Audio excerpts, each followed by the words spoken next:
تخيل كده معايا ان في قطع اثرية لسه ما اتعرضتش في اي متحف لحد دلوقتي. طب القطعة دي موجودة فين؟ متخزنة في مخازن او ممرات مقفولة من الاف السنين. قطع اول ما تشوفها تحس انك مش واقف قدام حاجة قديمة، بل بالعكس تحس انك واقف قدام جهاز جاي من المستقبل.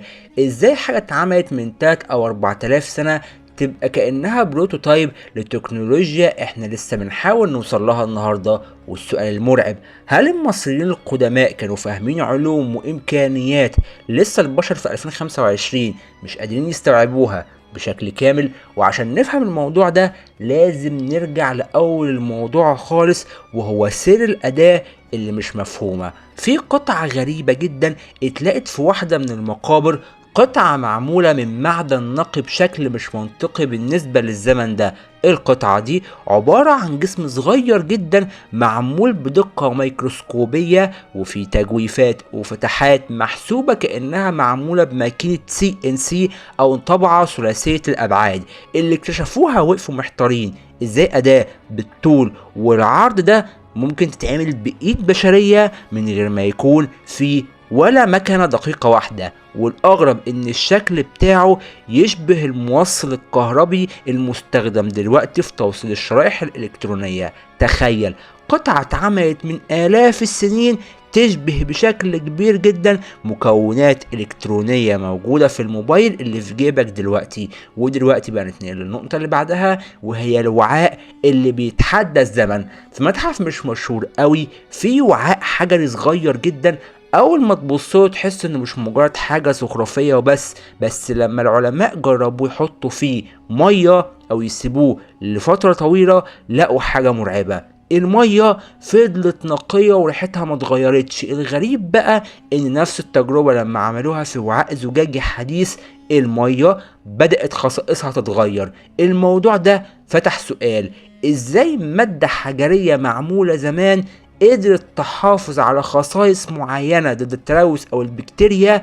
وده بيقربنا لفكرة تقنيات تنقية المية اللي بنصرف عليها دلوقتي مليارات. تخيل لو كان الوعاء ده مش مجرد ديكور، لكن كان جزء من نظام تقنية أو تنقية ومعالجة مية في الحضارة المصرية القديمة. ودلوقتي بقى نتنقل للنقطة اللي بعدها، وهي القرص اللي شبه الميموري ديسك. في مخزن من مخازن الآثار في قرص حجري غريب جدا. القرص ده مش منقوش عليه مناظر عادية ولا كتابات هيروغليفية، لا، القرص كله محفور بنقوش هندسية، دواير وخطوط مستقيمة لدرجة ان اول ما تشوفه تحس ان لوحة الكترونية او دائرة كهربائية.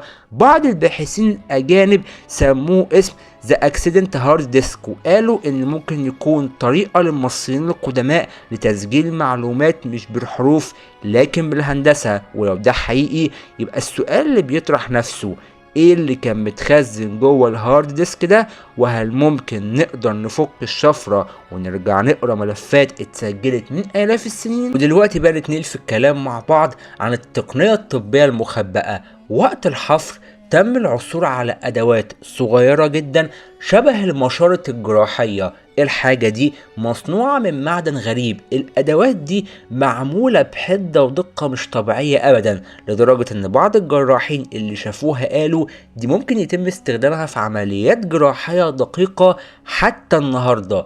إزاي أداة معمولة من آلاف السنين تبقى بنفس جودة الأدوات الجراحية الحديثة اللي بتتصنع تحت معايير معقدة جدا؟ هل المصريين القدماء وصلوا لفكرة العمليات الجراحية الدقيقة بشكل متقدم جدا عن اللي احنا متخيلينه؟ ودلوقتي بقى نتنقل للنقطة اللي بعدها، وهي الطاقة المخبأة في الأحجار. في حجر غريب جدا لونه اسود لامع اتوجد في واحدة من الأهرامات الصغيرة. الحجر ده مش بس شكله ملفت، لا، لما اتعمل عليه تجارب علمية اتضح انه بيصدر ذبذبات معينة لما يتعرض لضوء الشمس. العلماء قالوا ان الحجر ده ممكن يكون نوع بدائي من خلايا الطاقة الشمسية.